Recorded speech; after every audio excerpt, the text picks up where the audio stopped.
राजस्थान में बहुत से श्रापित भूतिया गांव, किले और डरावनी रहस्यमयी जगह है। कुलधरा गांव। भूतिया गांव की भूतिया कहानियां तो आप सबने बहुत सुनी होगी, लेकिन भूतों की कहानी से दूर और सच्चाई के करीब राजस्थान का भूतिया किला है। भानगढ़ का किला और भानगढ़ का किला का रहस्य क्या है? भानगढ़ भूतों की कहानी क्या है? रानी रत्नावती की कहानी क्या है? भानगढ़ में रात को क्यों नहीं जा सकते? रानी रत्नावती कौन थी? ऐसे सभी सवाल आप सभी के मन में उठ रहे होंगे। हॉन्टेड प्लेस इन राजस्थान में से एक है। कहते हैं कि रात के समय जो भी भानगढ़ के किले में जाता है वापस लौटकर नहीं आता है। भानगढ़ का किला घूमने के लिए बहुत लोग आते हैं, लेकिन रात होने से पहले ही वापस लौट जाते हैं। रात के समय भानगढ़ का किला में जाने पर पाबंदी है। राजस्थान के अलवर जिले में है। भानगढ़ का किला अरावली पर्वतमाला की पहाड़ियों से घिरा हुआ है। भानगढ़ का किला दिखने में जितना सुंदर है, उतना ही डरावना और भयभीत करने वाला है। भानगढ़ किले को लोग भूतों का गरा, भूतों का बसेरा भी कहते हैं। रात में भानगढ़ किले में भूतों महफिल सजती है। किसी जमाने में एक खुशहाल रियासत रहने वाला भानगढ़ का किला आज एक जिंदा श्मशान घाट है। किसी जमाने में भानगढ़ में लोग हंसी खुशी रहते थे, लेकिन आज भानगढ़ का नाम सुनते ही डर जाते हैं। उनके दिमाग में डरावने मंजर घूमने लगते हैं। आखिर ऐसा क्या हुआ कि जहां कभी सुबह की शुरुआत मंदिर की घंटियों से शुरू होकर रात तवायफों के घुंघरुओं की झंकार से शुरू होती थी, आज वहां रात के समय जाने के नाम से ही लोगों के दिल की धड़कन रुक जाती। हालांकि किसी ने भानगढ़ में भूतों को नहीं देखा है, लेकिन भानगढ़ के भूतों की कहानी के चर्चे पूरे देश दुनिया में मशहूर है। भानगढ़ की गिनती most haunted places in Asia में करते हैं।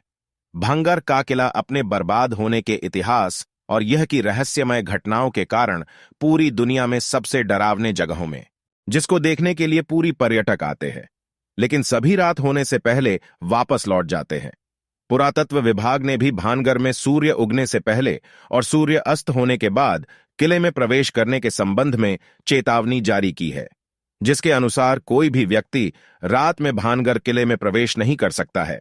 सन 1528 में भानगढ़ किले को बसाया गया, जिसके बाद लगभग 300 सालों तक भानगढ़ एक खुशहाल आबाद रियासत रहा, जो वक्त के साथ एक खंडर में बदल चुका है। भानगढ़ का किला आज वीरान क्यों है, इससे संबंधित कई कहानियां आसपास के लोगों द्वारा बताई जाती है। को सन 1583 में आमेर के महाराजा भगवंत दास ने करवाया था। महाराजा भगवंत दास के छोटे बेटे का नाम मान सिंह था, जो मुगल बादशाह अकबर के 9 रत्नों में शामिल था। भगवंत दास के भाई माधो सिंह ने 1813 में भानगढ़ किले को अपनी रिहायशी बना लिया, अर्थात वो किले में रहने लग गए। माधो सिंह के 3 बेटे थे, सुजान सिंह, छत्र सिंह और तेज सिंह। माधो सिंह की मौत के बाद भानगढ़ किले का अधिकार छत्र सिंह को मिला। महाराजा छत्र सिंह का बेटा अजब सिंह था। अजब सिंह ने भानगढ़ किलों को अपनी रिहायशी नहीं बनाया। अजब सिंह ने भानगढ़ के पास अजबगढ़ नगर को बसाया और वहीं रहने लगा। अजब सिंह के 2 बेटे काबिल सिंह और जसवंत सिंह ने भी अजबगढ़ को ही अपनी रिहायश बनाया और तीसरा बेटा हरि सिंह सन 1822 में भानगढ़ रियासत का शासक बना। भानगढ़ के शासक हरि सिंह के बेटे मुगल शासक औरंगजेब के समकालीन शासक थे।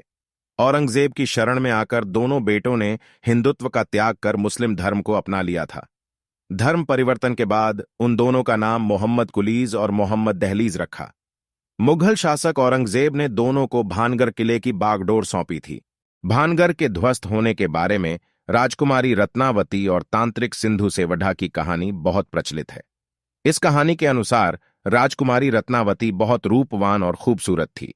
राजकुमारी रत्नावती के रूप की चर्चा भानगढ़ सहित आसपास की सभी रियासतों में थी। कई राजकुमार राजकुमारी रत्नावती के रूप पर मोहित हो चुके थे और राजकुमारी रत्नावती से शादी करना चाहते थे। भानगढ़ में तांत्रिक सिंधु सेवढ़ा भी रहते थे। तांत्रिक सिंधु सेवढ़ा भी राजकुमारी रत्नावती के रूप पर मोहित हो चुका था। सिंधु सेवढ़ा भी किसी भी तरह राजकुमारी रत्नावती को हासिल करना चाहता था। एक दिन राजकुमारी रत्नावती की दासी राजकुमारी के श्रृंगार के लिए बाजार में केवडढ़े इत्र का लेने गई थी। तब तांत्रिक सिंधु सेवढ़ा ने अपने काले जादू और तांत्रिक शक्तियों के प्रभाव से इत्र पर वशीकरण मंत्र का प्रयोग कर राजकुमारी रत्नावती को भिजवा दिया। सिंधु सेवढ़ा की कुटिल योजना थी कि वशीकरण के प्रभाव से राजकुमारी रत्नावती उसके पास आ जाएंगी और वो राजकुमारी को हासिल कर लेगा। परंतु राजकुमारी तांत्रिक की योजना समझ गई थी। राजकुमारी ने वशीकरण के प्रभाव के अभिमंत्रित केवढ़े के इत्र की शीशी को पास में पड़ी चट्टान पर फेंक दी। तांत्रिक शक्तियों और काले जादू के प्रभाव चट्टान तेज गति से तांत्रिक सिंधु सेवढ़ा की तरफ जाने लगी। जब तांत्रिक ने चट्टान से अपनी मौत होती देखी तो उसने भानगर को भयानक श्राप दिया कि भानगर वीरान और बर्बाद हो जाएगा। भानगर वासियों की मौत हो जाएगी, उनकी आत्माएं सदा के लिए भानगर में भटकती रहेंगी। उसके बाद तांत्रिक साधु की चट्टान दबकर मौत हो गई। तांत्रिक साधु की मौत के कुछ सालों बाद अजबगर भानगर में भीषण युद्ध हुआ। युद्ध में भानगर की हार हुई। संपूर्ण भानगर ध्वस्त और बर्बाद हो गया। भानगढ़ के रहवासियों की मृत्यु हो गई। भानगर की खूबसूरत राजकुमारी रत्नावती भी न बच सकी और उनकी मृत्यु हो गई, जिसके बाद भानगर कभी नहीं बच सका। भानगर की रहस्य बनी इस घटनाओं के कारण पुरातत्व विभाग ने भंगार फोर्ट को एशियाज मोस्ट हॉन्टेड प्लेस में शामिल कर दिया। पुरातत्व शास्त्रियों ने भानगर के प्रवेश द्वार पर बोर्ड लगाया है, जिसके अनुसार सूर्योदय से पहले और सूर्यास्त के बाद कोई भी भानगर में प्रवेश नहीं कर सकता है।